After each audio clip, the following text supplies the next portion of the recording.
चलो चलो।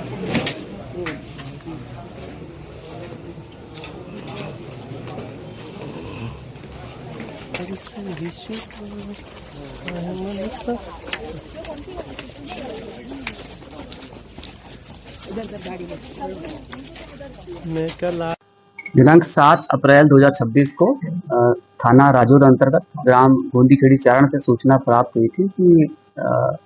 देवकृष्ण पुरोहित और उनकी पत्नी प्रियंका पुरोहित अपने घर में रात को सोए थे। दूसरे कमरे में उनकी माता और उनकी बहन थी और अचानक रात में कुछ बदमाशों ने हमला किया और देवकृष्ण के सर पर धारदार हथियार से हमला किया और पत्नी को बंधक बनाकर दूसरे कमरे में छोड़ दिया और कीमती सामान लूट कर ले गए और अस्पताल ले जाते समय देवकृष्ण पुरोहित की मृत्यु हो गई। घटना की सूचना मिलते ही तत्काल पुलिस अधीक्षक एसडीओपी, डॉग स्क्वाड, साइबर की टीम और निकटतम थाने की सभी पुलिस टीमें थी वो घटनास्थल पर पहुंची, घेराबंदी की गई और साक्ष्य संकलन किया गया और सभी साक्ष्यों का संकलन करने के बाद, प्राथमिक विवेचना करने के बाद और पूछताछ करने के बाद एक नाटकीय घटनाक्रम सामने आया, जिसमें ये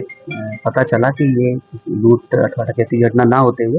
आपराधिक षड्यंत्र की घटना हुई और इसमें जो मृतक देवकृष्ण पुरोहित की पत्नी ने अपने प्रेमी कमलेश पुरोहित के साथ मिलकर एक पूर्व नियोजित तरीके से इस पूरी घटना की प्लानिंग करी और जो हत्यारा है उसको 1 लाख रुपए में देवकृष्ण पुरोहित की हत्या करने की सिफारिश दी गई थी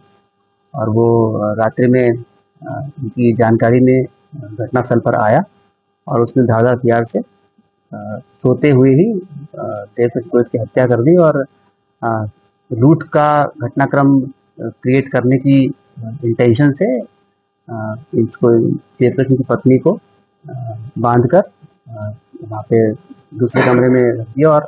घटना के कुछ समय बाद उसको चिल्लाने के लिए बोला, जिसका पालन करते हुए उसने घटना के 10 से 15 मिनट बाद इसकी सूचना ला कर दी, जिस पर से सभी लोग जागे और ये घटना हुई। इसमें कुछ समय से देवकृष्ण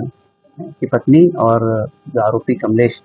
इनका प्रेम प्रसंग चल रहा था, जिसको लेकर इनके आपस में ये बात हुई थी और इसमें कमलेश को अरेस्ट कर लिया गया है और साथ में जो लूट का जो मशरूका था